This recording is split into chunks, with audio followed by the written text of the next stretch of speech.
That is Gloria Allred, because she is really connected to this case. She's a nice person as well. She represented Peterson's girlfriend, Amber Frey, during that trial back in 2004. She also represents Ann Bird, who is Scott Peterson's sister, who believes that Scott is guilty. Gloria, thank you. Look at us. Twice in 1 week we get together. So, big question. You and I are very familiar with Barry Scheck. We're very familiar with the movement that he started across this country of innocence projects in every state.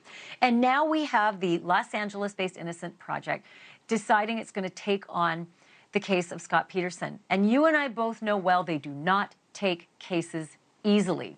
What does this make you think about when it comes to the ultimate resolution of Scott Peterson's guilt or innocence?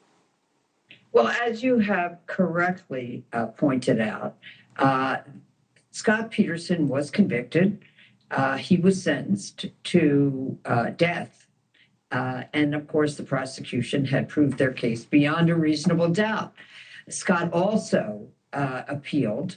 He lost that appeal.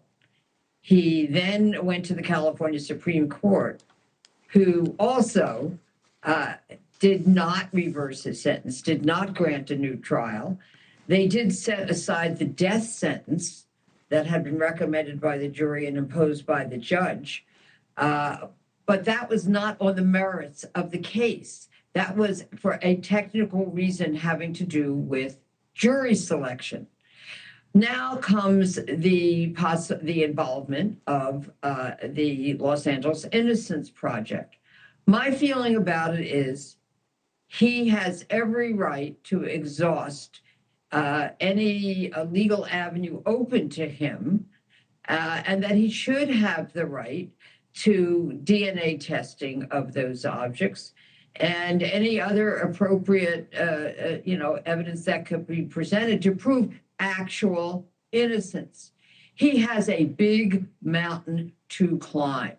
He is fortunate that he is still alive today, while unfortunately his victims, his pregnant wife, Lacey, and his unborn child are no longer alive. Yeah. But all I can say is that's it going to make a heap him. of difference? I'm a civil rights lawyer as well as a victims' rights lawyer. So let him have the testing and we'll see what the results are. And I'm so curious about how this is all going to play out. But I do know that you had a chance to connect with your client, Amber Frey, today. Did she have any reaction to this? Yeah, I've connected both with Amber and with Ann today. And neither of them wish to do an interview at this time.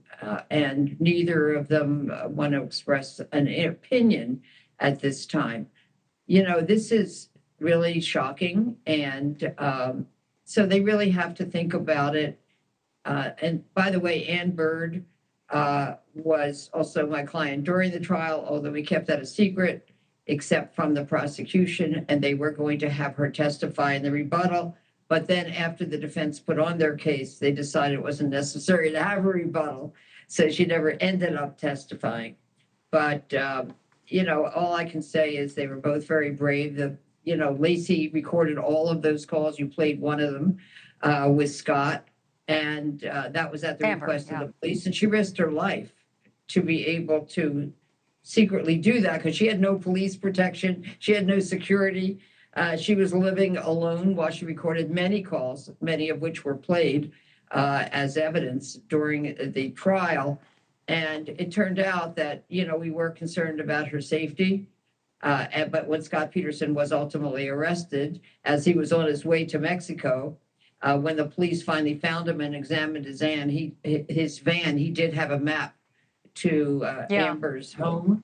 Or rather her workplace. This is the mountain. These are the things you're saying. This is the mountain that Scott Peterson has to climb. So it will be fascinating to see what the Innocence Project is able to sort of do with what they have. Gloria, that means that I'm going to be calling you again. So I appreciate you doing the second interview in a week. Anytime for Ashleigh. She's the one person that I don't know how to say no to. So anyway. Oh, I love you so much. Thank you. I appreciate that. Okay, Gloria Allred joining us live again tonight. So thank you for watching. Go to newsnationnow.com to find NewsNation on your television provider. And don't forget to click the red subscribe button below to get more of NewsNation's fact-driven, unbiased coverage.